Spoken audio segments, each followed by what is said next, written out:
우리는 인간은 어떤 모습이든지 관계를 맺고 사는 삶입니다. 그런데 우리의 관계성이 누구와 무엇과 관계를 맺느냐에 따라서 그 사람의 됨됨이를 가늠할 수가 있습니다. 나의 관계성이 물질로만 관계되어 있다고 한다면 그 삶은 좀 천박한 인생이 아닐까. 내 삶이 세상의 가치관과 세상의 것들에 관계되어 더 많은 것으로 관심 쓴다고 한다면 세속적인 삶의 모습은 아닐까. 그러기에 나의 나됨은 무엇과 관계를 맺고 사느냐에 따라서 나의 나됨을 알 수가 있습니다. 다른 사람과의 나와의 관계, 이웃과 관계, 그리고 나와 나 자신과의 관계 속에서 나라는 존재는 평가되어 간다고 할 수 있습니다. 예수를 믿는다는 게 뭘까요? 혹자는 예수를 믿는다고 할 때에 내가 편안하고 건강하고 잘되고 자손이 번성하고 드러나는 현상학적인 모습만 가지고 얘기하지만 예수를 믿는다는 것은 다름이 아니라 예수님과 나와의 관계, 하나님과의 나와의 관계에 새로운 관계성의 사람이 되었다는 것을 말합니다. 하나님이 나의 아버지가 되고 나는 그분의 자녀가 되는 새로운 관계성 속에서 살아가는 삶, 그러기 관계성 속에서 나라는 존재를 알고 깨닫고 사는 삶이 바로 그리스도인이라 할 것입니다. 오늘 본문의 말씀은 하나님의 자녀가 된다, 그로 인하여 그의 신분이 달라지고 그 신분에 걸맞는 삶이 주어진다고 말씀하시는 것이 오늘 본문의 말씀입니다. 아마 기독교의 핵심적인 교리요, 기독교만이 갖는 소중한 진리요, 복음이라 할 것입니다. 내가 하나님의 자녀가 된 것은 다른 일로 말하자면 인간이 인간다워진다는 것을 말하는 것인데, 이건 내 선행이나 내 지식이나 내 의로움이나 내 공로와 노력이 아니라 나를 향하여 다가오시는 하나님의 말씀을 어떻게 받아들이냐, 수용성의 문제입니다. 하나님의 자녀가 된다는 것은 쟁취하는 것이 아닙니다. 내가 노력하여 땀 흘려 얻어지는 것 또한 아닙니다.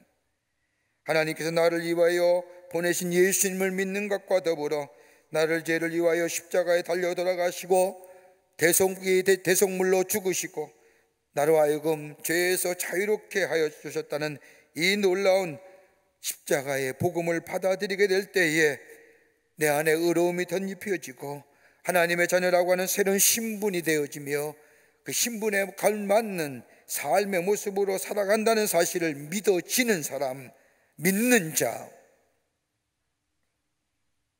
다시 말한다면 객관화된 진리를 주관화시키는 겁니다. 오늘 여기 본문의 말씀에도 찬빛곧 세상에 와서 각 사람에게 비추는 빛이 있었나니라고 말합니다. 찬빛, 사도 요한은 그 빛이야말로 예수님이라고 얘기합니다. 내가 빛을 내는 존재가 아니라, 내가 빛된 존재가 아니라 예수가 내 안에 찬빛 되시는 예수님이 내 안에 계심으로 나라는 존재가 빛된 사람, 빛된 존재가 되었다는 것, 이 객관화된 사실을 주관화되어 내가 받아들이고 믿고 수용할 때에 비로소 우리가 하나님의 자녀가 되고 하나님의 백성의 삶을 살아가며 나의 삶과 나의 존재의 양식이 달라졌음을 된다는 것을 우리에게 말씀해 주고 계십니다. 오늘 요한복음 1장서부터 8절 말씀에 1장 1절부터 8절의 말씀을 보면 사도 요한은 예수님이 어떤 분이신가에 대해서 설명합니다. 우리가 믿는 예수님은 세상이 창조되기 전부터 계신 선지하신 분이요 계시자요, 그리고 그분이 이 땅에 빛으로 오신 분이라고, 바로 그분이 예수님이라고 우리에게 말씀하십니다. 이 땅에 빛으로 오신 예수님을 믿는 사람들에게는 하나님의 자녀가 되고 그리고 그에 따라 권세를 주신다는 겁니다. 이것이 기독교의 핵심적인 내용입니다. 기독교만이 가지는 복음이요 진리입니다. 여러분, 다른 종교는 믿는 자에게 어떤 존재에 대한 근본적인 변화를 이야기하는 종교는 없습니다. 우리 마음속에 불일 듯이 일어나는 감정과 욕심과 욕망과 정욕을 제어할 수 있다, 선행할 수 있다, 여러분 그렇게 얘기하지만 우리 기독교는 그렇게 얘기하지 않습니다. 참빛 되시는 예수님을 받아들일 때에 우리의 존재가 변화되고 우리의 삶의 양태가 변화지며 삶의 양식이 달라지며, 이걸 가리켰다고 뭐예요? 구원받았다고 얘기하는 겁니다. 구원받으면 존재가 달라지는 겁니다. 삶의 양식이 달라지는 겁니다. 삶의 형태가 달라지는 겁니다. 이 놀라운 구원의 역사는 내 선행이나 내 지식이나 내 의로움이나 내 노력으로 되는 것이 아니라 우리에게 오시는 이 말씀 로고스 되시는 예수 그리스도를 내 안에 받아들이느냐 수용하지 않느냐, 이 문제라는 겁니다. 예수님을 받아들일 때에 우리는 하나님의 자녀가 됩니다. 오늘 그러기에 9절 말씀을 보면 찬빛 세상에 와서 각 사람에게 비추는 빛이 있었나니 라고 요한은 얘기합니다. 여기서 찬빛이란 예수님이십니다. 찬빛이란 헬라어로 알레디눈이라고 얘기하는데, 이 말은 순수하고 진짜 믿을 만한 완전한 형용사구로서 진리와 깊은 연관성이 있는 단어입니다. 다시 말한다면 예수님이야말로 진실되고 믿을만하고 완전한 빛이 되시는 예수님, 그분을 우리가 받아들일 때 우리의 존재가 빛된 존재가 됐고 새로운 삶의 양태, 삶의 양식으로 하나님의 구원받은 백성으로 살아가는데, 그 구원의 역사가, 그 놀라운 역사가 어떻게 이루어지는지요, 우리는 참으로 어려운 가운데 삽니다. 말로 표현하기 힘든 어려운 가운데 우리의 삶이 살아갑니다. 우리의 삶 속에 참된 구원의 길이 어디 있을까요? 어떻게 하면 이 세상 가운데 용기 있는 삶으로 살아갈 수 있을까요? 오늘 본문의 말씀은 그런 의미에서 우리에게 귀한 영적인 교훈과 더불어 도전의 말씀을 해주시고 계십니다. 본문의 말씀을 통하여 함께 말씀을 나누며 은혜 받기를 원합니다. 첫째는 빛 대신 예수님을 받아들인 순간 우리에게 구원의 역사가 일어납니다. 구원의 감격을 누리고 삽니다. 오늘 12절 말씀을 보십시오. 영접하는 자, 곧 그 이름을 믿는 자들에게는 하나님의 자녀가 되는 권세를 주셨다고 얘기합니다. 참빛 되시는 예수님을 받아들인 순간 우리 안에 하나님의 자녀가 됩니다. 하나님의 자녀가 되었다는 것은 무엇을 말합니까? 죄로 말미암아 단절된 하나님의 관계가 회복되었다는 것을 얘기합니다. 하나님이 세상을 창조하실 때에 인간을 창조하시고 에덴 동산에서 아담과 하와가 하나님과 더불어 그의 얼굴을 보며 그 동산을 지내는 그 평화로운 모습, 그런데 죄로 말미암아 하나님의 관계가 단절되었습니다. 에덴 동산에서 쫓겨났습니다.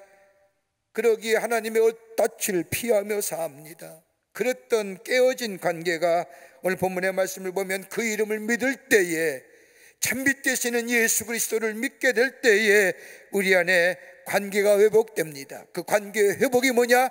하나님 우리를 자녀로 회복시켜 주시는 겁니다. 그것은 뭐예요? 믿음을 줬어. 받아들일 때에 가능하다는 겁니다. 받아들이는 자에게 구원이 이루어집니다. 하나님의 자녀가 되면 내가 쟁취하는 것이 아니라 하나님께서 나에게 나를 위하여 오심을 내가 받아들일 때에, 다른 말로 말하면 마음의 문을 열 때에, 그리고 받아들이는 자에게 전인격적인 구원과 더불어 온전함의 역사를 경험하게 됩니다. 영혼의 구원은 영혼만 구원받는 게 아닙니다. 전인격적인 구원의 역사가 일어나는 겁니다. 우리의 마음이 달라지고 우리의 생각이 달라지고 우리의 태도가 달라지고 우리의 삶의 전체에 변화를 가져오는 것, 그럴 때에 자유인이 되는 거예요. 많은 사람들이 참된 자유를 원합니다. 참된 자유를 얘기할 때에 어떤 사람은 참된 자유야말로 정치적인 자유를 얘기하는 사람, 경제적 자유를 얘기하는 사람, 사회문화적인 자유를 얘기하지만은, 여러분 가만 생각해 보십시오. 경제적으로, 정치적으로, 사회문화적으로 자유케 한다고 해서 우리가 진정한 자유를 누릴 수 있나요? 제도와 구조가 바뀌어진다고 해서 우리가 자유함을 누릴 수 있냐 말입니다. 불가능해요. 여러분, 제도는 또 다른 제도를 낳았고 구조는 또 다른 구조를 낳아요. 여러분, 가장 근본적인 문제는 뭐예요? 내 안에 내면에 감추어진 이 죄의 문제가 해결되지 않고는요, 참된 자유함을 누릴 수 없어요. 인간의 갈등과 대립과 반목, 어디서 시작돼요? 죄성이에요. 우리 안에 죄의 문제가 해결되지 않니 내가 평안하지 아니하고 내가 평안롭지 못하니 내가 부자유스러우시니 이것의 몸부림이 뭐예요? 제도를 탓하고 구조를 재탁하는.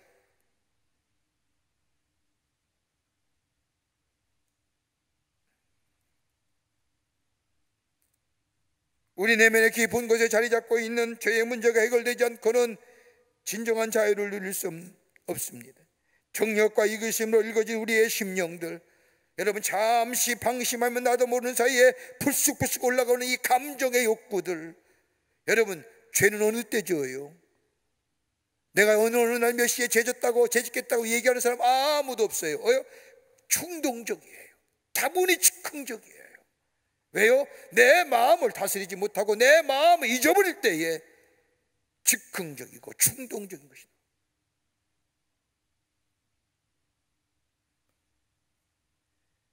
죄의 문제가 해결될 때에 진정한 자유인으로 살아갈 수 있습니다. 오늘 이 문제는 다름 아니라 성경에게 분명히 말씀합니다.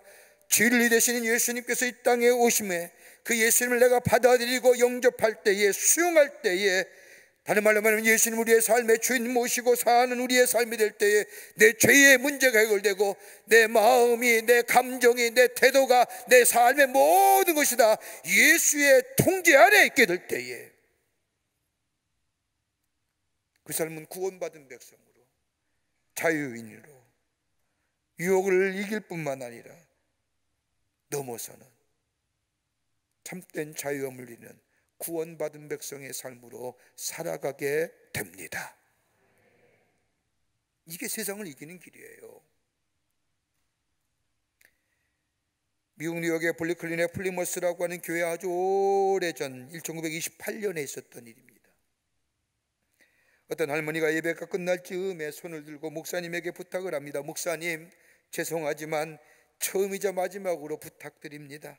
강단에 올라가 간증을 하게 해 주십시오라고 말하는 겁니다. 하도 간절한 마음으로 부탁하기에 예수님 목사님은 이 노파를 강단에 올라가 간증케 합니다. 이 할머니는 강단에 올라오더니 조심스럽게 이야기를 꺼냅니다. 여러분, 제가 기억하기로는 지금부터 약 68년 전의 일입니다.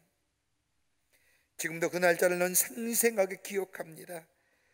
1860년 9월 19일 그날은 마침 주일이었습니다. 요 교회 앞마당에 노예 시장이 열렸는데 저는 그때 노예로 그 자리에 있었습니다. 아버지는 이미 딴 곳으로 팔려가 노예로 끌려가는 모습을 보면서 저는 눈물을 흘리고 있을 그때에, 그러면서 나는 생각하기를 이제 나는 어디로 팔려갈 것인가, 내 미래는 어떻게 될 것인가 하면서 초조하고 불안하고 염려가을 그때에 예배를 마치고 교회에서 나오시던 목사님과 내 눈이 마주쳤습니다. 오래 본 것도 아닙니다. 짧게 마주쳤습니다. 목사님이 나를 보시더니 그 즉시 800분이라고 하는 당시에 엄청난 돈을 내면서 나를 노예 주인에게 사서 그 자리에서 자유하게 했습니다. 그 후에 이야기를 들어보니 그날의 예배에서 목사님이 헌금 시간에 말씀하시기를 우리 교회 앞마당에 노예 시장이 열렸는데 오늘 예수님께서 우리를 자유케 하셨는데 오늘 우리가 이 헌금을 드림으로 인하여 저 교회 앞마당에 노예로 서 있는 자 한 사람이라도 우리가 자유케 했습니다. 그렇게 드려진 헌금이 800불이었고 그 800불을 들고 오자마자 내 눈과 마주치며 나를 자유케 하셨습니다. 저는 68년 동안이나 이 교회를 다니면서 이 교회를 위하여 기도하며 평생을 믿음 생활했습니다. 이제 제 나이가 다 되어 하나님 나라에 갈 때가 된 것 같아 이제는 여러분께 저의 가슴속에 품어두었던 말씀을 드립니다.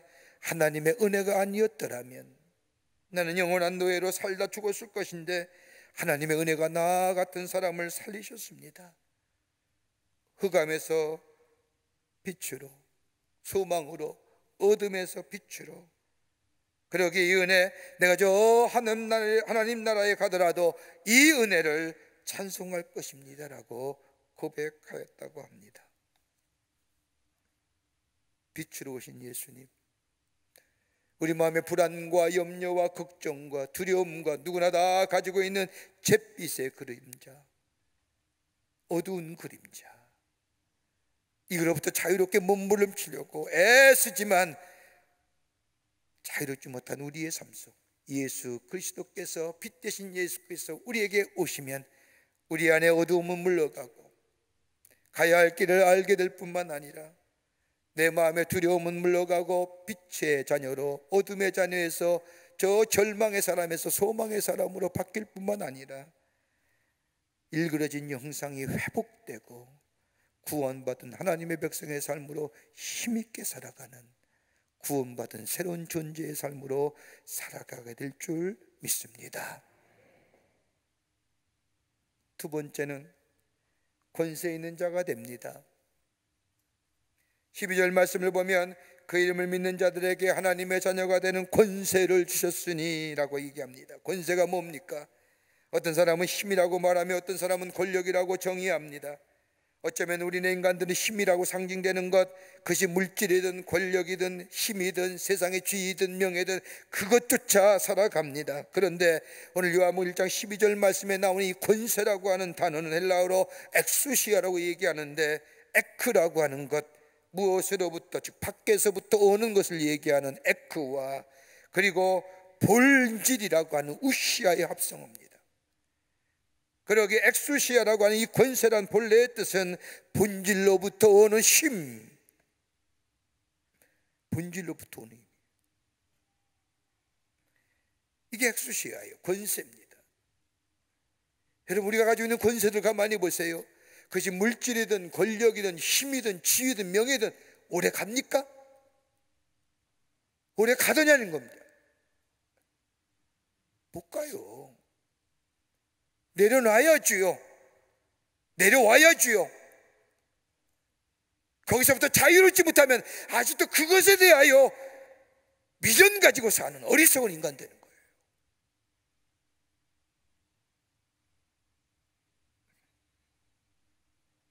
엑수시아, 권세라고 하는 것은 본질로부터 오는 권세. 여러분, 본질이 없는데 겉만 있으면 허세예요. 알맹이가 있고 본질이 꽉 차서 거기서부터 넘쳐흐르는 것이 권세라는 것입니다. 알맹이가 꽉 차 있을 때 거기에 담대함이 있는 거예요. 당당함이 있습니다. 확신에 차 있습니다. 어떤 환경이나 여건에 휘둘리는 것이 아닌 위상이 당당합니다. 두려움과 주저함이 없습니다. 사람들의 평판이나 사람들의 인정 이런 거나 상관없는 권세, 외부로부터의 본질로부터 오는 힘, 어디서 나오느냐? 하나님께 속한 것이기에 하나님으로부터 나온다는 겁니다. 여러분, 예수님이 제자들을 택하여 제자들과 함께 하나님 나라의 복음을 전하시며 둘씩 짝을 지어서 전도를 나가게 하시지요. 그때 제자들에게 뭘 주십니까? 다름이 아니라 예수의 이름의 능력을 주십니다. 그러기에 저들이 밖에 나가서 예수의 이름을 부르며 전도할 때에 강팍했던 심령이 예수께 돌아오고 앉은 맹인이가 병든 자가 고침을 받고 귀신이 나아가는 역사를 경험했습니다. 어디요? 왜요? 권세는 하나님께 속한 것이기에 하나님으로부터 오는 것이기 때문에. 여러분, 우리가 주님이 가르친 기도, 주기도를 할 때마다 마지막에 어떤 겁니까? 권세와 영광이 하나님께만 있습니다. 여러분, 이렇게 고백하는 이유가 어디 있을까요? 권세는 하나님께 속한 것이고, 그러게 그 이름을 믿는 자, 그 이름을 영접하는 자에게 하나님께서 당신의 권세를 주신다는 겁니다. 하나님같이 되었다는 것이 아니라 하나님의 권세를 대항하는 사람, 하나님의 온전하신 뜻을 전하는 사람. 여러분, 이 권세가 있으면 오해나 핍박이나 죽음은 상관하지 않습니다. 초월하지요. 세상의 비나도 넉넉히 이겨냅니다. 하나님의 온전한 뜻을 전하며 삶으로 증거하는 삶을 살기에, 진리 안에 살기에 두려움이 없습니다. 그 출발점이 어디예요? 그 이름을 영접하는 자, 믿는 자에게 하나님의 권세를 허락해 주신다는 겁니다. 그러기에 예수를 영접하면 능력 있는 자 되는 거예요. 이유가 여기 있는 겁니다. 세상을 이기는 겁니다. 악을 악으로 갚는 것이 아니라 선으로 갚을 능력이 생기는 겁니다. 다문이 다 절망이요 좌절이요 아픔이랄 때에 아닙니다, 우리에게 희망이 있습니다라고 얘기할 수 있는 자 되는 겁니다. 헨리 나우엔이라고 하는 영성학자가 하나님의 권세 있는 사람이 되려가면 적어도 세 가지의 마음이 있어야 된다고 얘기합니다. 하나는 단순한 마음의 사람입니다. 하나님께 초점을 맞춘 단순한 사람이어야 한다고 말합니다. 다른 것 쳐다보거나 다른 것에 눈을 돌려 권세를 얻으려는 것, 아니, 하나님께 초점을 맞춘 사람이 하나님으로부터 권세를 위임받는 인생 됩니다. 하나님께 초점을 맞춘 단순한 마음의 사람. 두 번째는 영혼이 자유해야 한다고 말합니다. 부족함도 있고 실수도 있고 허물도 있습니다. 그러나 이러한 부족함과 실수와 허물을 다 잊어버리고 하나님을 바라보는 영혼, 구원받은 백성. 영혼은 자유롭고 그러기에 양심도 자유로운, 그러기에 선택의 용기도 바른 겁니다. 또 하나 있다고 한다면 하나님께서 나를 통하여 역사하신다는 확신의 사람. 하나님 오늘도 나와 함께 하십니다. 작은 일이나 큰 일이나 하나님의 지금 나를 통하여 일하시고 계십니다라는 확신 있는 사람이에요. 힘 있는 권세 있는 자. 환경이나 여건을 넘어서는 거예요. 아무리 어렵고 힘들더라도 하나님이 나와 함께 하심을 믿을 때에 그 어려움과 그 여건, 그 형편, 그 힘듦을 능히 이길 수 있는 권세 있는 능력 있는 자의 삶을 살아가는 거예요.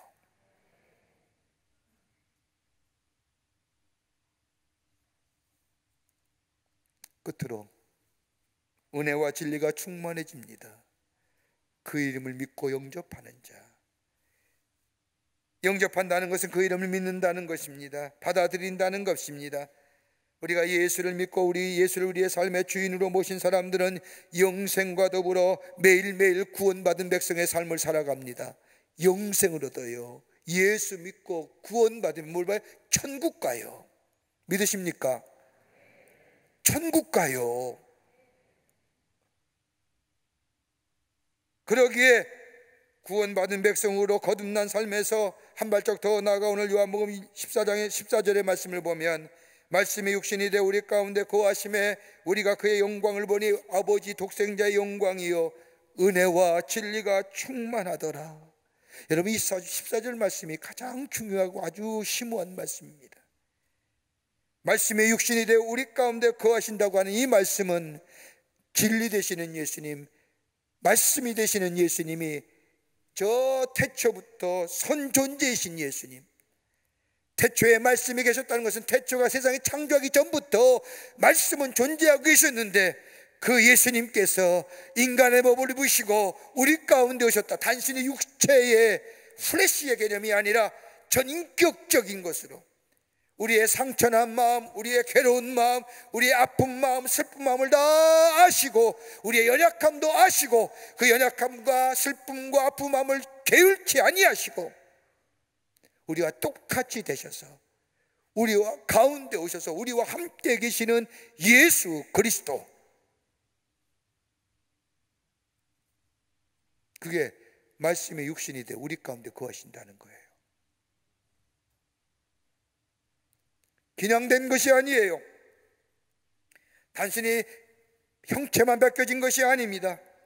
되어 된다고 하는 이 말은 헬라어로 에게네토라고 말하는데 어떤 사물이나 사람이 고유한 특성을 변화시키고 전혀 다른 새로운 상태로 들어가 이전 것과 다른 존재가 되는 것을 가리켜 에게네토, 된다는 거예요. 예수님이 육신을 입어 이 땅에 오셨다는 것은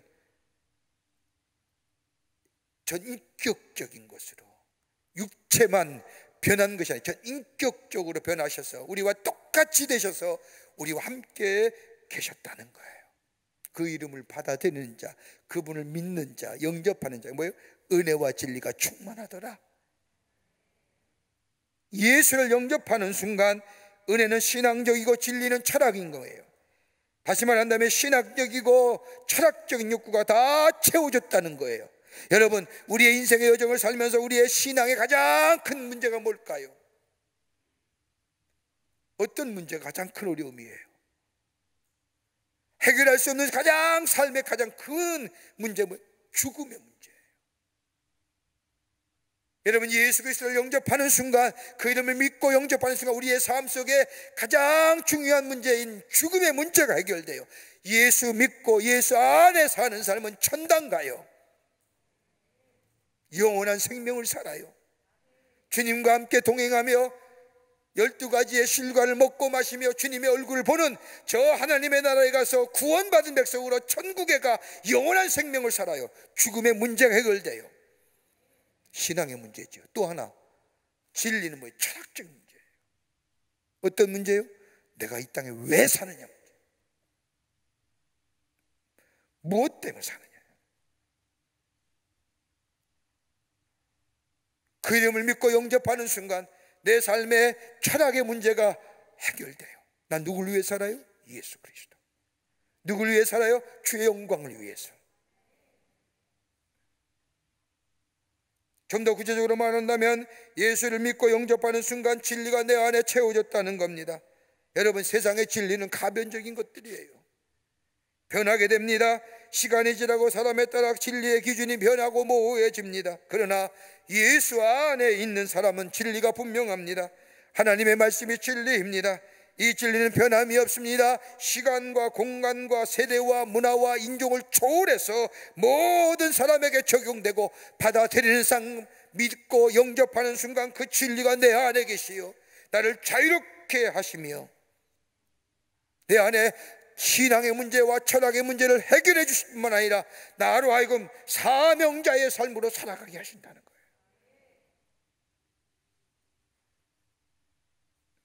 은혜가 충만하니까요, 보는 것도 다 은혜로, 듣는 것도 은혜로 받아들입니다.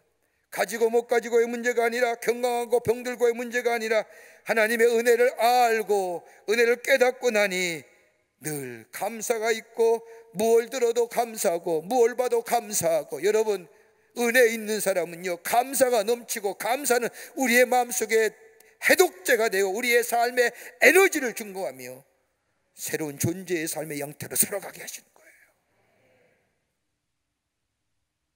어디로부터요? 그 이름을 믿고 영접하게 될 때에, 한 번만에 그치가 하는 게 아니라 늘 그 예수님이, 진리 되시는 예수님이 내 안에 계실 때에 은혜와 진리가 충만한 삶 되는 거예요. 윌리엄 포스터라고 하는 사람이 쓴 책 가운데 영의 소리를 듣는 사람과 그 방법이라는 책에 보면 이런 얘기합니다. 인간의 마음엔 두 가지 형태의 리듬이 있다는 거예요. 하나는 뭐냐? 알파의 리듬이고 또 하나는 베타의 리듬이에요. 베타의 리듬은 우리가 삶을 살아가면서 먹고 운동하고 공부를 하는 합리적이고 논리적인 생각을 가지게 하고 바쁘게 움직이게 하는 거예요. 그런데 이런 베타의 리듬은 영의 소리를 듣게 못하거나 마음의 안정을 가져다 주거나 더 나아가 신령한 세계를 찾게 하지 못한다는 거예요.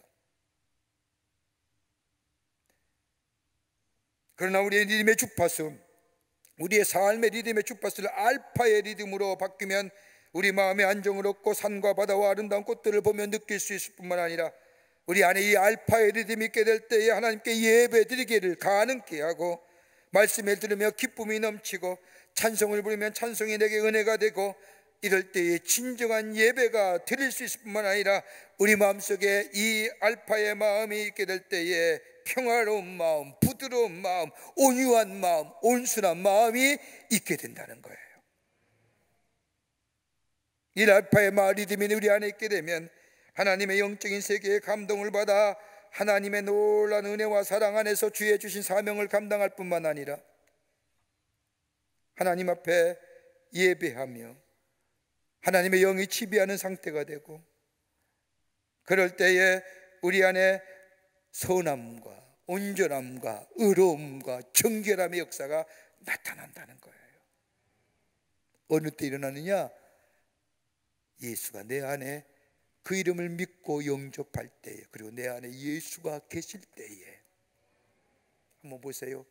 예수 안에 계신 사람 어떠세요?